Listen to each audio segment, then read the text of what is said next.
મારો વોટ મારો અધિકાર દેશના બંધારણે આ લોકશાહી વ્યવસ્થામાં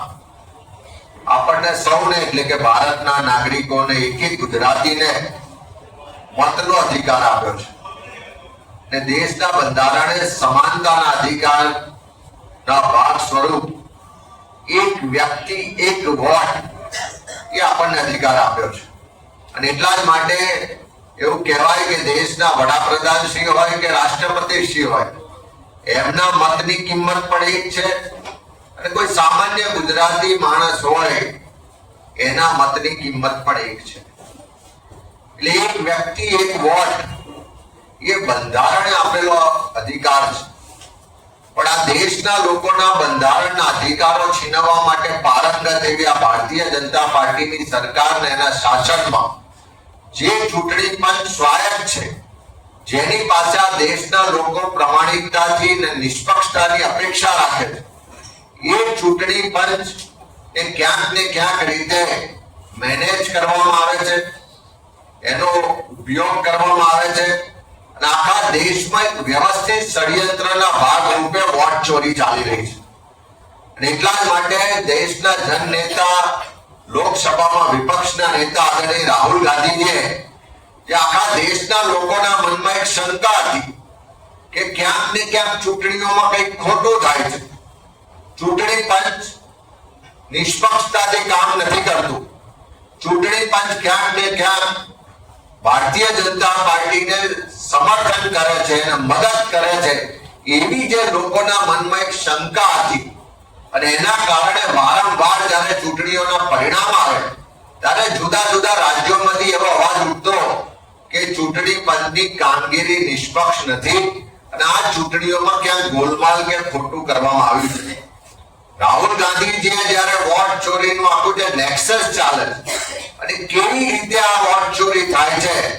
એ બાબતે વિસ્તૃત રીતે પ્રેસ કોન્ફરન્સના માધ્યમથી આખા દેશ અને દુનિયાના લોકોને બતાવ્યું કે ચૂંટણી પંચ જે નિષ્પક્ષ હોવું જોઈએ જેને તટસ્થતાથી કામ કરવું જોઈએ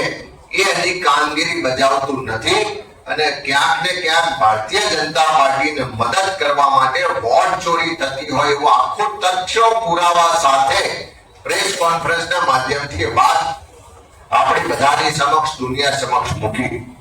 અને ત્યાર પછી ગુજરાતમાં પણ આપણે બધાએ જોયું કે પ્રદેશ કોંગ્રેસ સમિતિની ટીમ દ્વારા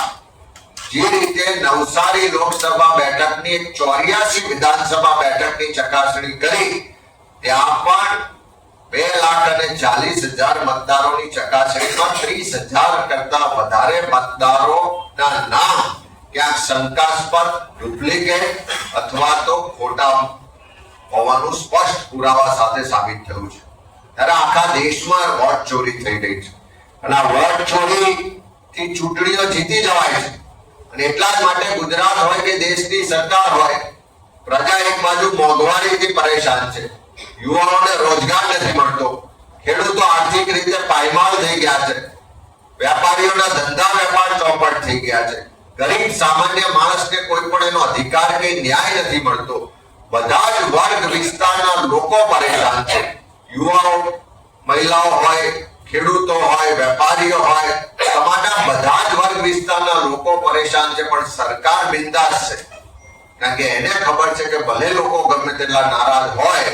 પણ ચૂંટણીઓ આવશે એટલે અમે વોટ ચોરી કરીશું ચૂંટણીઓ આવશે એટલે અમે ચૂંટણી પંચને સાથે રાખીને વોટ ચોરી કરી અને ચૂંટણીઓ જીતી જઈશું એટલે ભલે લોકો ખાડામાં પડે ભલે લોકોને મોંઘવારીનો માર સહન કરવો પડે ભલે પેપરો ફૂટે ભલે લોકોને નોકરીઓ ના મળે કર્મચારીઓ આંદોલન કરે કામદારો પરેશાન હોય પણ સરકારને કોઈની ચિંતા નથી કારણ કે સરકારમાં બેઠેલા લોકો આ વોટ ચોરી સાથે સીધા સંડોવાયેલા છે અને આપણે વોટ ચોરી એટલે શેની ચોરી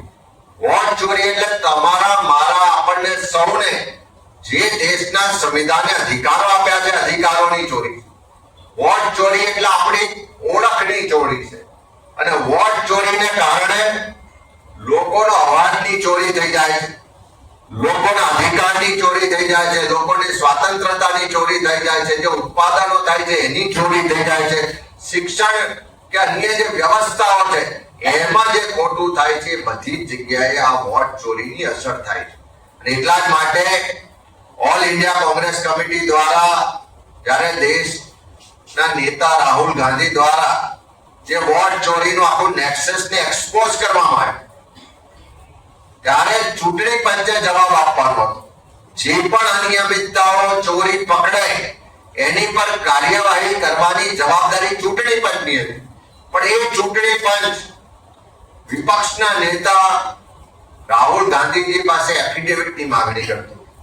ચૂંટણી પંચ ચૂપ રહેતું, કોઈ કાર્યવાહી ના કરે. અને બીજી બાજુ જ્યારે પોતાની ચોરી પકડી ગઈ હોય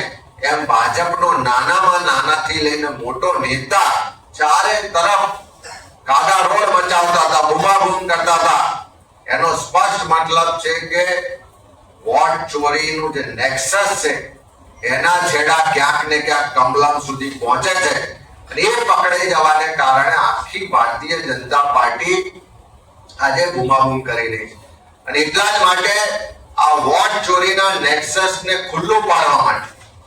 આ કોઈ રાજકીય કાર્યક્રમ નહીં, પણ તમારા મારા ભારત દેશના વાસીઓના જે સંવિધાનિક અધિકારો છે એની રક્ષા માટેનો કાર્યક્રમ છે. આ તમારી મારી સૌની જે ઓળખ છે એની જે ચોરી થઈ રહી છે એના માટેનો કાર્યક્રમ છે. આ લોકશાહી બચાવવા માટેનો કાર્યક્રમ છે. અને એ કાર્યક્રમના ભાગ સ્વરૂપ આખા દેશના નાગરિકો જે અત્યારે એકી અવાજે કહી રહ્યા છે કે વોટ ચોર ગદ્દી છોડ, એ અભિયાનને સમર્થન આપવા માટે સહી ઝુંબેશનો કાર્યક્રમ ઓલ ઇન્ડિયા કોંગ્રેસ કમિટી દ્વારા જાહેર કરવામાં આવ્યો છે. આ કાર્યક્રમ અંતર્ગત કોંગ્રેસના આગેવાનો કાર્યકરો લોકોની વચ્ચે જઈ રહ્યા છે. લોકોને આખી વોટ ચોરીની વાત, આખી લોકશાહી બચાવવાની જે વાત છે, સંવિધાનિક અધિકારોની રક્ષાની વાત છે, વાતો સાથે સંવાદ કરી રહ્યા છે અને સમર્થન રૂપે સહી લઈ રહ્યા છે. ત્યારે ગુજરાતમાં પણ આ વોટ ચોર ગદ્દી છોડ સહી ઝુંબેશ અભિયાનના ભાગ રૂપે આખા ગુજરાતમાં એક સાથે ઝુંબેશ ઊભી કરવાના ભાગ સ્વરૂપ 3 ઓક્ટોબર થી શરૂઆત કરી અને 10 ઓક્ટોબર સુધી આખા ગુજરાતના પ્રદેશથી લઈને બૂથ સુધી તમામ સ્તરના આગેવાનો કાર્યકરો દ્વારા આ સહી ઝુંબેશ ને વિધિવત રીતે લોકોની વચ્ચે લઈ જવામાં આવશે. આ સહી ઝુંબેશના માધ્યમથી લોકોનું સમર્થન મેળવવામાં આવશે. આ સહી ઝુંબેશના માધ્યમથી લોકોને જાગૃત કરવામાં આવશે. અને આ સહી ઝુંબેશના માધ્યમથી લોકોને પણ અપીલ કરવામાં આવશે કે આ એક જાગૃત નાગરિક તરીકે તમારા વોટની રક્ષા થાય એ જોવાની જવાબદારી તમારી છે.